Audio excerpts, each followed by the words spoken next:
boys and girls, Mrs. Sadowski here. I'm outside the Olivas Adobe, which is right next to the Olivas golf course, and I thought I would try to get a little video for you to get you an idea of what it was like to live on a rancho. So if you look out here, obviously they wouldn't have had green grass, but in the distance up there, that is the outside of the Adobe right there. That's just the little rose garden and the little museum building. The Adobe itself is what you see way back in the background. And I am going to try to take you a little bit closer, but I wanted to give you an outside view first. Okay, so you can see as you go up, the house is kind of up on a hill. The other thing that you'll notice is that it is 2 stories tall. This was considered a mansion for an Adobe house. It was massive. There is a wall around the perimeter of the backyard of the house, and that was for safety reasons, keep people and animals away from the main home. But you can see it's on a hill. Now, if I swing the camera around this way, you're going to notice a bunch of these really tall, some people call them cattails. I don't know the exact name for them, but they are a plant that tends to grow near river bottoms.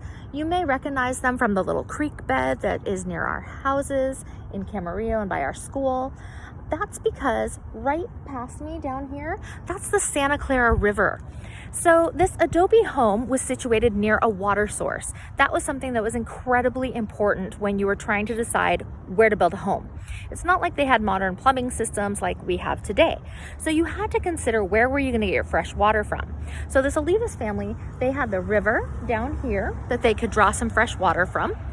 They probably would have been able to dig a well to get water as well, because down below the riverbed and down below this area, there probably is some water underground. And they had their property line was actually mapped by this river. Okay, so it actually formed the southern border of the rancho. Rancho properties, they had to have these things called diseños, which are maps of the property. And there were no streets. There's no official maps of the area, really. So they had to rely on things in nature and other things that people would agree upon. So a river was a great natural boundary. Out to the west, if I go out that way, beyond the golf course and the parking lot that's now there, it wasn't there before, you would have the ocean.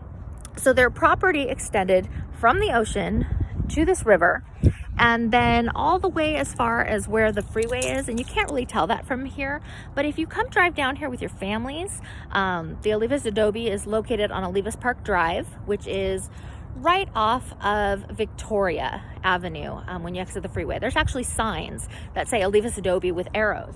And when you drive down here, you'll get a sense of just how far this is from the freeway.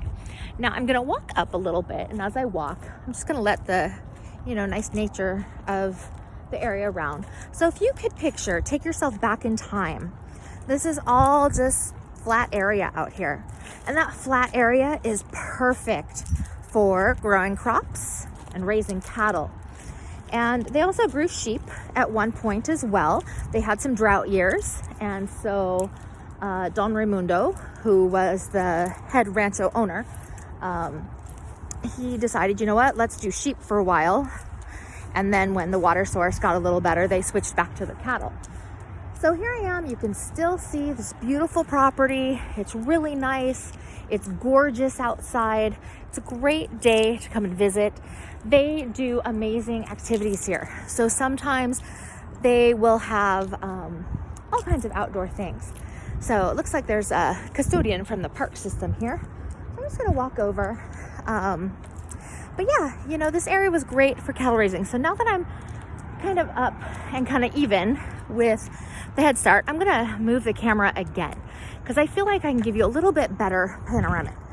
So I'm at the top of the hill, and you can see the river runs all down. The river's beyond the golf course, and the river goes all the way out to the ocean. So the ocean is out that way. So if you imagine this all being nice and flat, imagine some crops growing, imagine that there were cattle grazing, sheep grazing, and this property extended, we're talking all the way to the ocean, all the way up the coast until you got to the Ventura Pier. That's pretty amazing, boys and girls, if you think about that. That's huge. I mean, we could fit our whole neighborhood and then like part of Camarillo in this section, right? This is some mega land. I can't even see where the pier is from here. That's how far I'm talking. So I'm gonna kind of walk us a little bit more to the street area, see if I can kind of stand up taller. So again, we're talking property extending up the coast, up to where the pier is and the Ventura County Fairgrounds. That's where this Rancho property ended. So you can kind of see a lot of this is still agricultural out here. A lot of farming happens. And so, so that's the first part of the outside. And I'm just gonna take you on a little video tour right here. So I'm gonna pause for a moment and I'll come back for the second part of this video.